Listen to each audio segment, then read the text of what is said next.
Hello दोस्तों। Welcome to decoded with Hashir. आज हम एक पर्टिकुलर एज ग्रुप के बारे में बात करने वाले हैं, the people who are in their twenties.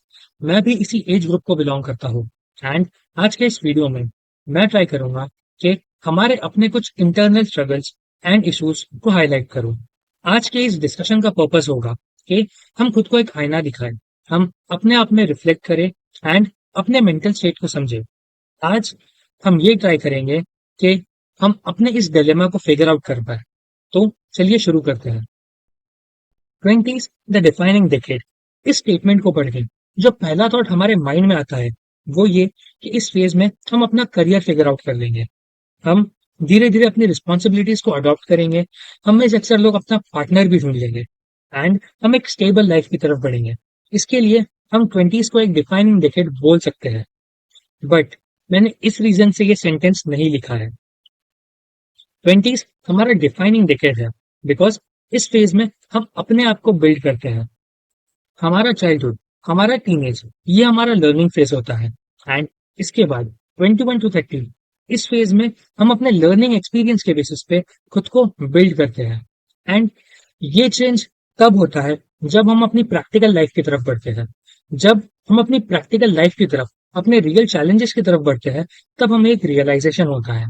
हमें ये समझ आता है कि इंडिपेंडेंट लाइफ का मतलब ये नहीं कि बस हमारे पास अपनी फ्रीडम ऑफ चॉइस हो।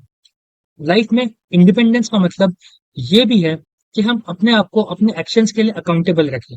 जितनी हमें खुद के डिसीजंस लेने की फ्रीडम चाहिए, उतनी ही हमारे अंदर रिस्पॉन्सिबिलिटी भी होनी चाहिए, उतने ही हम अकाउंटेबल भी होने चाहिए अपने एक्शंस और अपनी चॉइसेस के लिए। एंड जब हमें ये रियलाइजेशन हिट करता है, उसके बाद हमारी एक जर्नी शुरू होती है। इस जर्नी में हम सब कुछ फिगर आउट करने की कोशिश करते हैं, चाहे वो हमारी जॉब हो, हमारा करियर हो, फाइनेंशियल इंडिपेंडेंस हो, अपने पार्टनर को ढूंढना हो। इन शॉर्ट, हम स्टेबिलिटी ढूंढते हैं। एंड जब हमारा ये फेस चल रहा होता है, तब हमारे अंदर एक इनर कियोस स्टार्ट होता है। इसके चलते हम सोसाइटल प्रेशर फील करने लगते हैं।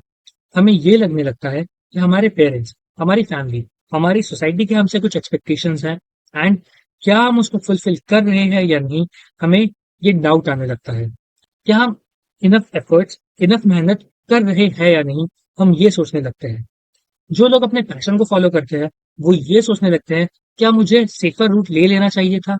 एंड जो लोग प्रैक्टिकल अप्रोच लेते हैं, वो ये सोचने लगते हैं, क्या मैं यहाँ बिलोंग करता हूँ या नहीं। एंड धीरे धीरे हमारे अंदर एक फियर, एक डर पैदा होता है। हम ये सोचने लगते हैं, क्या मेरी लाइफ चॉइसेस सही थी। हम खुद के ऊपर डाउट करने लगते हैं। एंड एक आइडेंटिटी क्राइसिस शुरू होता है। इस आइडेंटिटी क्राइसिस के चलते मोस्टली दो तरीके के रिएक्शंस होते हैं। पहला रिएक्शन, हम में से कुछ लोग खुद को हर जगह फिट इन करने को देखते हैं। सोसाइटी के सारे एक्सपेक्टेशंस को फुलफिल करने के लिए वो चीज भी करने की कोशिश करते हैं, वैसे बनने की कोशिश करते हैं जो हम अपने आप में नहीं होते। वहीं पे कुछ लोग ऐसे भी होते हैं जो प्रिटेंड करने को देखते हैं, जो ये दिखाते हैं कि सब कुछ ठीक चल रहा है, उनके अंदर सब कुछ ठीक है। एंड इसी के साथ साथ हम हसल करने लगते हैं, हम मेहनत करते हैं।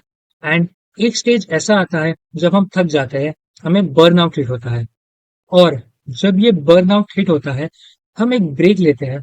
एंड इस ब्रेक के टाइम पे हम गिल्टी फील करने लगते हैं। हमें ये लगने लगता है, क्या मैं लेजी तो नहीं हो गया। मुझसे जो एक्सपेक्टेशंस है उसे पूरा करने के लिए क्या मैं इनफ मेहनत कर रहा हूँ, या मैं लेजी हूँ एंड मैं पीछे रह गया हूँ। एंड हमें एक फोमो भी हिट करता है। जब हम लिंक्डइन ओपन करते हैं, तब लोगों की सक्सेस देख के हमें ये लगने लगता है कि यार, मैं सक्सेस के मामले में बहुत पीछे रह गया। एंड जब हम इंस्टाग्राम ओपन करते हैं, तब हमें ये लगता है कि हम लाइफ को सही तरीके से एंजॉय नहीं कर रहे हैं। एंड इसी स्ट्रगल में, इसी सोशल एंजाइटी में हम पढ़ के रह जाते हैं। एंड सबसे बड़ी प्रॉब्लम ये है कि इसके चलते हमारे अंदर एक डर पैदा हो जाता है।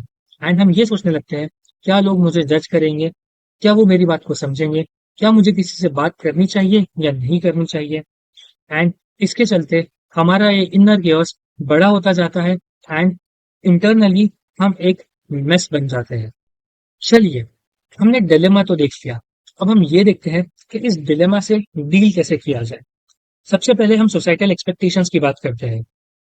हमारे पेरेंट्स के, हमारी सोसाइटी के, हमारी फैमिली के हमसे एक्सपेक्टेशंस है, बट हमारे ऊपर जो एडेड प्रेशर है वो इन एक्सपेक्टेशंस की वजह से नहीं है, वो हमारे कंपैरिजन की आदत की वजह से है। हम सब में ये हैबिट होती है कि हम दूसरों से खुद को कंपेयर करते हैं, दूसरों की लाइफ से, दूसरों के पाथ से खुद को कंपेयर करके ये देखने की कोशिश करते हैं क्या मैं आगे हूँ या पीछे हूँ।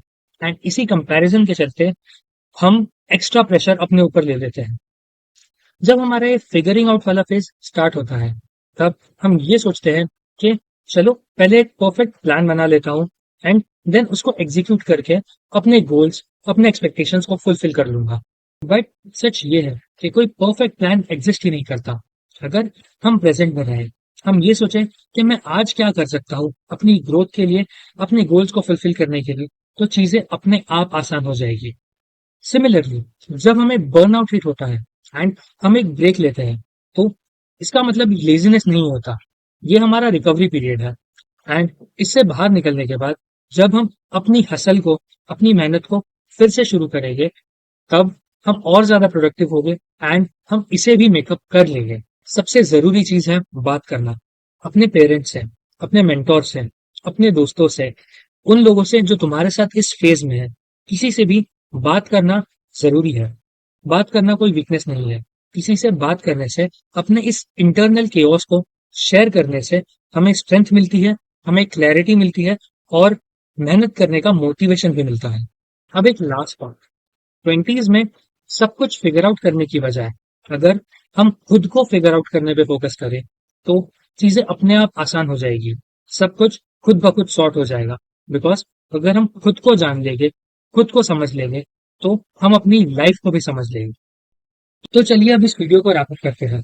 आई होप इस वीडियो को देखने के बाद आपको एक क्लैरिटी मिली होगी एंड इस डिलेमा के बारे में, जिसके बारे में हम ज्यादा बात नहीं करते, एक रियलाइजेशन हुआ होगा।